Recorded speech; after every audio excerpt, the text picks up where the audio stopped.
ঠাকুর এখানে কথা জায়গা খালি আছে লেখা যায়। মিনিস্ট্রি অফ কালচার অ্যাফেয়ার্সে আর্কিটেক্ট আসছিল।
স্বাধীনতার সার্বভৌমত্ব রক্ষার জন্য আল্লাহ শহীদ হয়েছেন।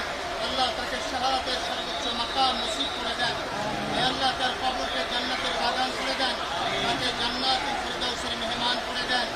হে আল্লাহ তাআলা কাজ করে 3 বারের সফল প্রধানমন্ত্রী, দেশনেত্রী, বিএনপির চেয়ারপারসন এবং খালেদা জিয়ার নেক হায়াত দারাজ করে দেন। হে আল্লাহ তাকে পরিপূর্ণ সুস্থ করে দেন, শিফায়ে আজিলা কামিলা দায়েমা নসিব করে দেন। হে আল্লাহ তাআলা আমাদের বর্তমান বিএনপির যিনি ভারপ্রাপ্ত চেয়ারম্যান জনাব তারেক রহমানের নেক হায়াত দারাজ করে দেন। হে আল্লাহ তিনি এই দেশকে করার জন্য যেই শপথ নিয়েছেন, যেই প্রত্যয় ব্যক্ত করেছেন, এই চমৎকার বক্তব্য 25 তারিখে দিয়েছেন, আল্লাহ তার বক্তব্যের আলোকে একটি সুন্দর দেশ করার তৌফিক নসিব করে দেন। হে আল্লাহ তাআলা আল্লাহ স্বাধীনতার সার্বভৌমত্ব রক্ষার জন্য জনাব তারেক রহমানের সাথে আমরা ঐক্যবদ্ধ হয়ে কাঁধে কাঁধ মিলিয়ে একটি সুন্দর দেশ করতে পারি, সেই তৌফিক নসিব করে দেন। হে আল্লাহ তাআলা এই কবরস্থানে এখানে যারা শায়িত আছেন অভিনয় সহ আল্লাহ তাদের সকলের অপরাধ মাফ করে দেন, তাদের দেন। হে আল্লাহ তাআলা বেগম খালেদা জিয়াকে আল্লাহ আপনি পরিপূর্ণ সুস্থ করে দেন। আল্লাহ তিনি স্বাধীনতার জন্য, স্বাধীনতার সার্বভৌমত্ব রক্ষার জন্য আল্লাহ অনেক ত্যাগ স্বীকার করেছেন। হে আল্লাহ তাআলা আপনি তাকে পরিপূর্ণ সুস্থ করে দেন। আল্লাহ 71-এর যারা যুদ্ধ করেছে, যারা আল্লাহ 24-এর জুলাই আন্দোলনে শাহাদাত বরণ করেছে, এভাবে যারাই শহীদ হয়েছে সকলের রূহে হাদিয়া আমরা বকশিশ করে দিলাম। রব্বির হামহুমা কামা রব্বায়ানি رب ارحمهما كما ربياني صغيرا رب ارحمهما كما ربياني صغيرا سبحان ربك رب العزة عما يصفون وسلام على المرسلين والحمد لله رب العالمين